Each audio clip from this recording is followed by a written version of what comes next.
Let's see. So he captured my queen. So if you know chess, then you know that's a pretty devastating move that he just made. He's white. My opponent is white. I'm black. So he really devastated me right there. This is an inaccuracy. He loses the knight. Let's see what he should have did. Oh. No, I would have took the rook. What is he talking about? Oh, it threatens checkmate though. Oh, and again he could have checkmated me. Wow. So see, I thought that was a good move, but he could have checkmated me. But he messes up. He fumbles again. A second checkmate. Wow. So he blundered. That's a miss. See, he could have checkmated right there twice. The game would have been over, man. That would have been a big, huge blunder. Instead, he blunders. Look at this. He blunders that. And look at my bishop right across from his queen. So I get his queen. I get my queen back. This leaves a queen without defenders. His white queen is now open to my black bishop attack. Diagonal attack. Boom. So that says that's a great move. So that put me back in the game now. Now I'm winning the game. So see, the point of me showing you this was, see, I blundered the queen. Oh, wow. He could have checkmated me. Wow. Because if he moved that queen down there, so he made a big, huge mistake. So see how so I just made another mistake, potentially. And he could have checkmated had he made the right move. He would have just had to move that queen down to C8 next to my white knight in that open white space across from my king, black king, and his white queen would have had me checkmated right there. So, wow, that was a big fumble on his part. So, anyways, it gave me that helped me catch back up into the game because now I got a free horse knight. So that welcome to my chess game. So I just had a good chess game today, and I got an accuracy rating of 79.0. I did win. I'm on the right. And I got 2 great moves, 21 best moves, 23 excellent moves, 10 good moves, 2 book moves, 1 inaccuracy, 2 mistakes, 1 miss, and 1 blunder. So it said I gave it away, but I made a nice comeback win. So here we go. And move forward here with a book move. So this is a standard book move. He's white, and my opponent is white, and I'm black. So then I counter. I move out my queen.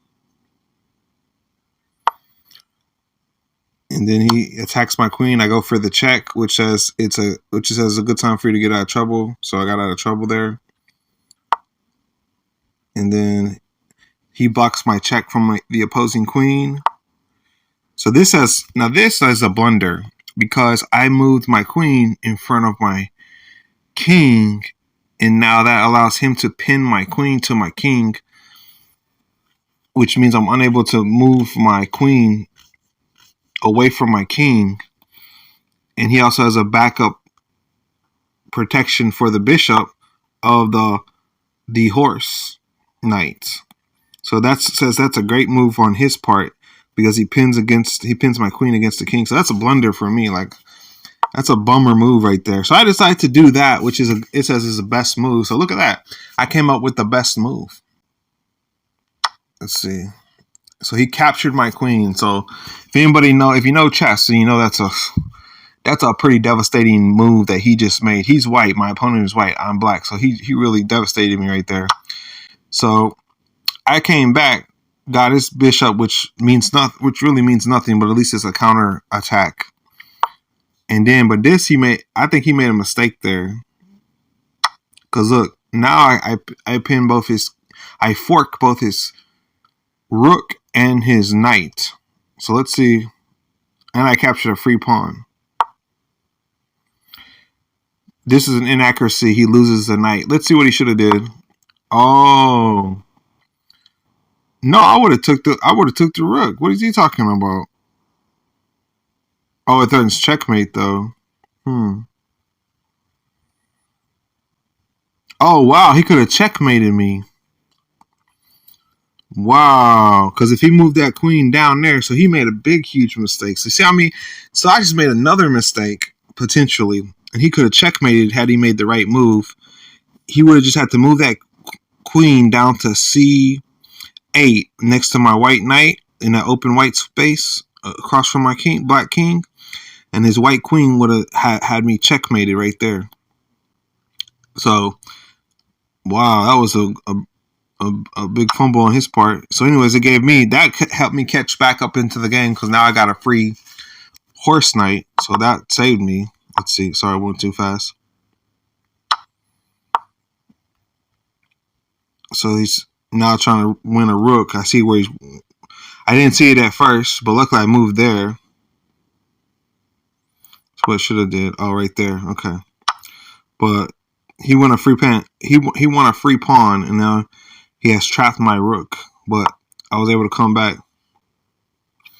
Oh, and again he could have checkmated me. Wow. So see, I thought that was a good move, but he could have checkmated me. But he messes up. He fumbles again. A second checkmate. Wow. So he blundered. That's a miss.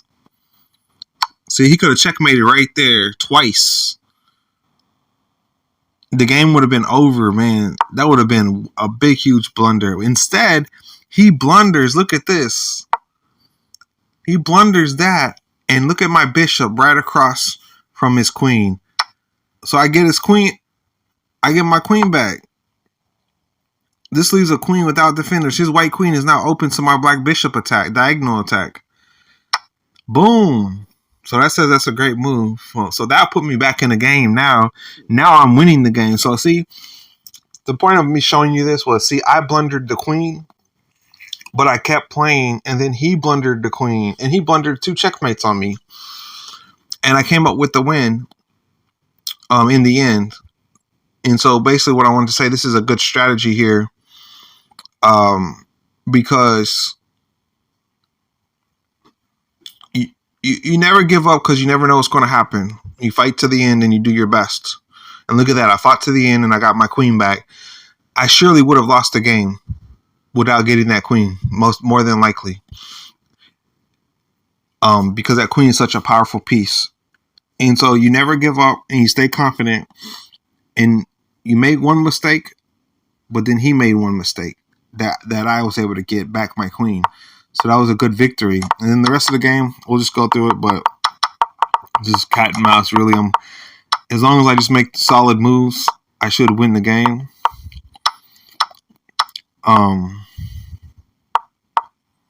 So one more thing I wanted to say, this chess strategy. So see, all his white pieces are now mobilized. So I'm getting frustrated here. I got the queen. I'm winning on pieces. So I'm ready to just take him out. So I just go ahead and sacrifice that black bishop. Boom. Or sacrifice that horse knight and to get rid of his pawns. Now that opens up now that basically, even though I lost a piece, that opens up the space for me to do better work. So I'm clearing out the baggage, but also that's a counter strategy in which he was wearing me down because he was able to mobilize all his pieces in a total war, where you see all my pawns are sitting on the front line doing nothing, where all his pawns had advanced. So basically he had mobilized his entire troops, and that was frustrating me. So I could easily lose my patience and lose the game in chess, which I did kind of right here. I took a big risk because I made a bad move, technically. I mean, that says, right, in.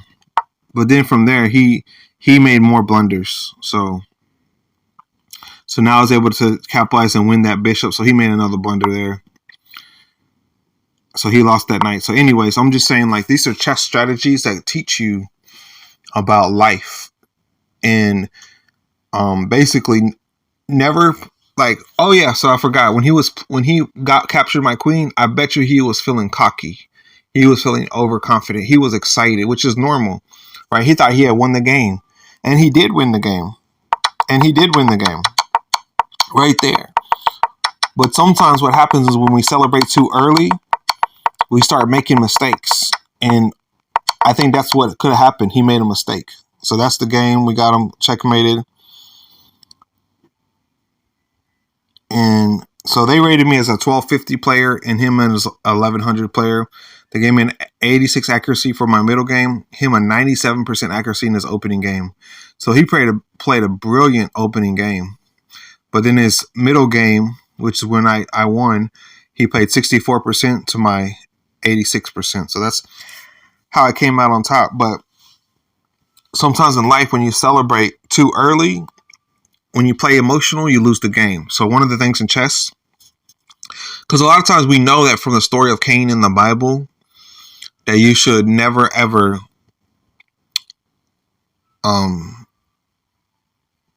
act on your emotions, because then you can become rash. Like when Cain got jealous of his brother Abel, he became angry, and God said, "Hey, talk to me about your feelings so I can help you process them, because if not, you're going to take a really bad action. You're going to hurt someone."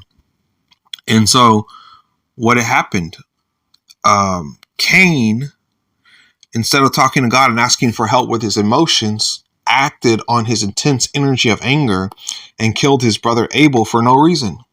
Out of jealousy. It was like no reason to kill his brother. And that's a story in the Bible. And so basically, just like you can act on your bad emotions, you can act on your good emotions, and then your head gets combobulated. And that's what I believe happened here. So he got my queen early in the game, which was a complete total devastation to me, and should have been a complete victory for him. And instead, what I feel like is he got too excited. He played with his emotions. He played like he won the game. And then look, he played like he won the game. And look, he made a blunder, kept it there, and boom, a brilliant move, or a great move. He took his queen back. So that happens in chess, and it happens in life. Sometimes we win, and we play with, we act on our own emotional excitement. Our emotions clutter our brains, our rational thinking, and we don't get the job done, and we lose in life. And so, have you ever lost in life? I have, and this happens to me all the time. So I'm a victim of this, as well as a victor of this, because today I was a victor of his emotions. He made an emotional blunder, getting too excited, thinking he won the game, and then I was able to come back and win the victory. And then two, I've also been the one getting too excited or getting too upset or angry in chess, and making a bad move and allowing my opponent to win the game. So with chess, what I've learned is the lesson in life is to always ask God for help to clear your emotions out, because when you're playing a logical, reasonable, rational game, technical game, or taking an action as such in life, there's a moment you have to understand what the emotional free answer is. And for that, you have to clear out your emotions and ask God for help to find out what that is. And so never play emotionally in chess. Like the Bible says, ask God for help with your emotions. And that's in the chess applies to life. At least know what the non-emotional strategies are, so you can do better in life and do better in this chess game. But as well, it's just a game, so we get to play again. So when you lose, let it go, right? When you win, let it go. It's just a game, right? And don't internalize that and feel bad about yourself. I could have felt better immediately about that queen, losing that queen in the beginning. I could have immediately felt bad about this queen right here. This blundered the queen. And then immediately felt bad when he took my queen. I could have gave up right there and quit the game. But I didn't. And I was able to capitalize on his mistakes.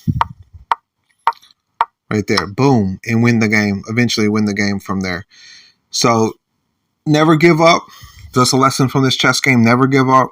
Don't play emotionally, either excitedly or anger or jealousy.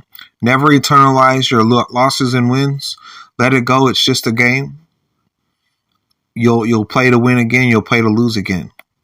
And then lastly, it was his onslaught of his total mobilization of his troops against me that wore me out and frustrated me. I was getting upset because I was like, I should have won the game already. Right? Look at that. Total mobilization against me. Pinning all of my pieces. Chopping all of my pieces into the slow battle where I have to go ahead and clear out all his pawns who are now in complete attack mode against me. So I sacrifice my good pieces. Boom. That's a bad move technically, because it's a pawn for. But for me, it's a good move because I have the troops. I have more troops, and then I cleared out his onslaught, his total mobilization of his troops. So it cleared out more space for me to work, and that led to this move right there, which was pretty much the end of the game for him right there. So that was the end of the game. So that caused another mistake for him to be made. However, with the right strategy, he could have really punished me somehow. There's a possibility for me sacrificing that. He could have somehow punished me worse. He just didn't play as good. So these are some of the lessons of chess that I want to share with you. God bless you. I hope you have a fabulous day. And as always, I'm going to pray to God and ask him for his help. And because God is the source of my strength. And it is true, sometimes I get confused in the flesh and I choose my own strength. And I'm strong, but I'm never strong enough. And there's a moment that I meet my demise. And so God is here to help me, and I have to be humble and submit to his will, and I have to listen to his commandments. And I do that by reading the Bible and praying over his words to find out what he's saying in the Bible to me. And that's called applying my ear to wisdom and turning my heart to understanding. Applying my heart to understanding and turning my ear to wisdom. And so I ask for the knowledge, to find the knowledge of the Elohim, of God. And I also ask to understand the fear of Yahweh. So check out my other videos reading the Bible and everything. And I'm going to start giving more chess lessons as we go along. God bless. Amen.